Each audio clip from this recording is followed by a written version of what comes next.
एक समय की बात है, बलरामपुर नाम के गांव में सोहन नाम का एक गरीब किसान अपनी पत्नी रूपवती और बूढ़ी माँ के साथ रहा। सोहन की एक छोटी सी बेटी थी जिसका नाम मुन्नी था। सोहन अपने परिवार का भरण पोषण गांव के मुनीम जी के यहाँ मजदूरी करता था। सोहन का घर का गुजारा बहुत से हो पाता था। सोहन के पास थोड़ी सी जमीन थी जिस पर रूपवती दिन भर मेहनत करके तरह तरह के फसल उगा के बाजार के दिन सब्जियां और फल बेचा करती थी। सारे बलराम रूपवती से ही सब्जियां और फल खरीदते।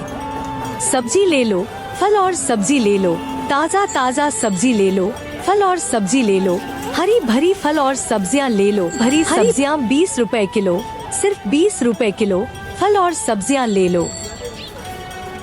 अरे रूपवती कैसी हो? घर काका, में सब मैं ठीक हूँ और घर में भी सब ठीक ही हैं और मुन्नी भी बिल्कुल ठीक है। काका और बताओ आज बाजार कैसे आना हुआ और काकी कहाँ है? क्या बताऊं रूपवती, तुम्हारी काकी किसी काम से दूसरे गांव गई है। इस कारण रसोइये का सारा काम मुझे ही करना पड़ रहा है, तो सोचा क्यों ना आज बाजार से सारा सामान लेते चलूं। अच्छा, तो ये बात है मदन काका। अच्छा रूपवती, तुम ये बताओ टमाटर कैसे किलो बेच रही हो? रोज की तरह 20 रुपए किलो ही बेच रही हूँ काका। अच्छा ऐसा करो रूपवती, मुझे 1 किलो टमाटर दे दो। क्यों नहीं काका, देती हूँ। इतना कहकर रूपवती मदन काका को 1 किलो टमाटर दे देती है और बदले में मदन काका से पैसे ले लेती है। रूपवती के खेत में एक पुराना कुआं भी था जो सालों भर सूखा ही रहता। उस कुएं में एक बूंद पानी भी नहीं था। इस कारण रूपवती गांव वालों के कुएं का पानी अपने खेतों की सिंचाई और खेती के लिए इस्तेमाल करती थी। अपने कुएं से पानी लेते देखकर कुएं के मालिक हरिदास को रूपवती से बहुत जलन होती थी। एक दिन जब अपने खेतों में मेहनत से काम कर रही थी, तभी वहां कुएं का मालिक हरिदास आता है और रूपवती से कहता है, अरे रूपवती कैसी हो? खेतों का काम कैसा चल रहा है? मैं ठीक हूँ हरिदास चाचा, खेतों का काम भी ठीक ही चल रहा है। मैं यह कह रहा था रूपवती कि मैं तुम्हें बहुत सालों से अपने कुएं का पानी देता आ रहा हूँ। अब मैं तुम्हें अपने कुएं का पानी नहीं दे सकता क्योंकि गर्मियों का समय आने वाली है और मेरे कुएं में पानी बहुत कम हो गया है। लेकिन हरिदास चाचा, अभी तो समय आने में 2-3 महीने बाकी है, तब तक मैं अपनी खेतों का काम कैसे करूंगी? आप ही बताइए चाचा। मैं कुछ नहीं जानता रूपवती, यह तुम्हारी दिक्कत है, तुम अपना समझो। मैं तुम्हें अपने कुएं का पानी नहीं दे सकता। यह सुनकर रूपवती मन ही मन बहुत दुखी हो जाती है और घर जाकर पति सोहन को सारी बातें बताती है। यह क्या हो गया भाग्यवान, यह क्या परेशानी आ पड़ी? अब हमारा घर का गुजारा कैसे होगा? आप चिंता ना करो भाग्यवान, ऊपर वाला सब देख रहा है। प्रभु हमारी मदद जरूर करेंगे। अच्छा ठीक है रूपवती, तुम जाकर आराम करो, मैं हरिदास काका से मिलकर आता हूँ। यह कहकर सोहन हरिदास काका से मिलने उनके घर की ओर निकल पड़ता है।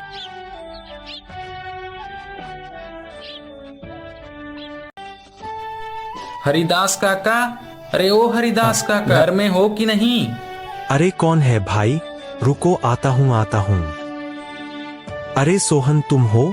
मेरे घर कैसे आना हुआ? हरिदास काका, मुझे रूपवती ने बताया कि आपने हमें कुएं का पानी देने से मना कर दिया। हाँ सोहन, यह बात सच है कि मैंने रूपवती को अपने कुएं का पानी लेने के लिए मना कर दिया। ऐसा क्या हो गया हरिदास काका? देखो सोहन, मैं तुम्हें कई सालों से अपने कुएं का पानी देता आ रहा हूँ और इस बार गर्मियों का समय आने वाली है, इस कारण मेरे कुएं का पानी बिल्कुल सूख कर कम हो गया है। अगर मैं तुम्हें अपने कुएं का पानी देता हूँ तो मुझे गर्मियों में बहुत परेशानी होगी।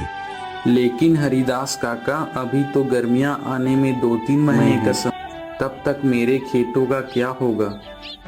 मैं कुछ नहीं जानता सोहन, मैंने रूपवती को भी कहा था कि यह तुम्हारी समस्या है, मैं तुम लोगों को अपने कुएं का पानी नहीं दे सकता। सोहन हरिदास काका को कुएं का पानी देने के लिए मनाने का बहुत कोशिश करता है, लेकिन हरिदास नहीं मानता है। फिर सोहन दुखी होकर थक हार के अपने घर की ओर निकल पड़ता है।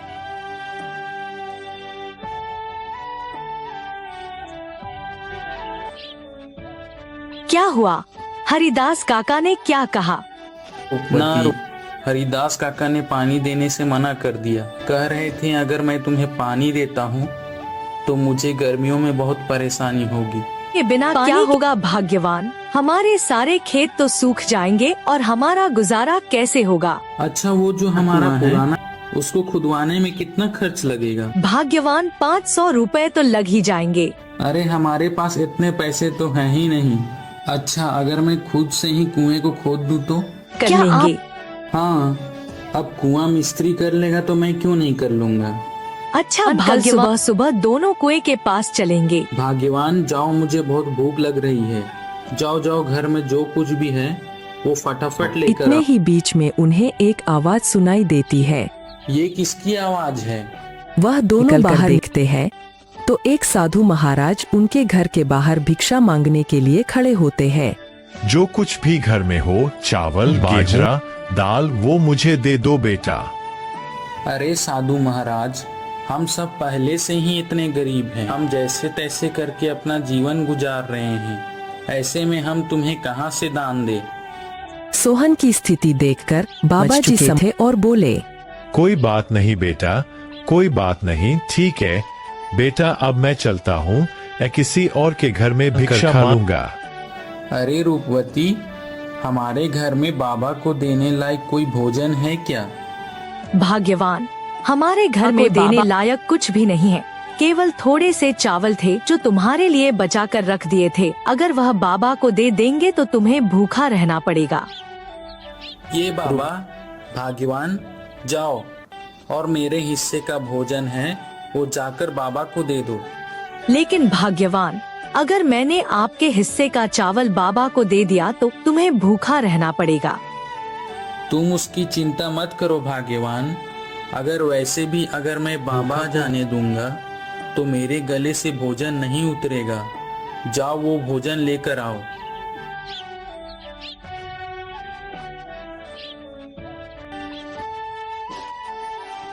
सोहन की पत्नी सोहन के अनुसार सोहन के हिस्से का भोजन बाबा को दे देती है। धन्यवाद बेटा, धन्यवाद।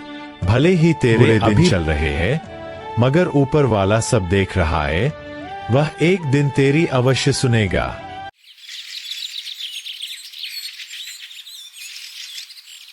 फिर अगले दिन सुबह सुबह दोनों सोहन और उसकी पत्नी रूपवती अपने कुएं की खुदाई करने अपने खेत की ओर चल देते हैं। देखो देखो, हमारे कुएं में तो एक भी बूंद पानी नहीं है। हाँ भाग्यवान, प्रभु हमारी कौन सी परीक्षा ले रहे हैं? फिर सोहन कुएं में नीचे उतरकर कुएं की खुदाई शुरू कर देता है।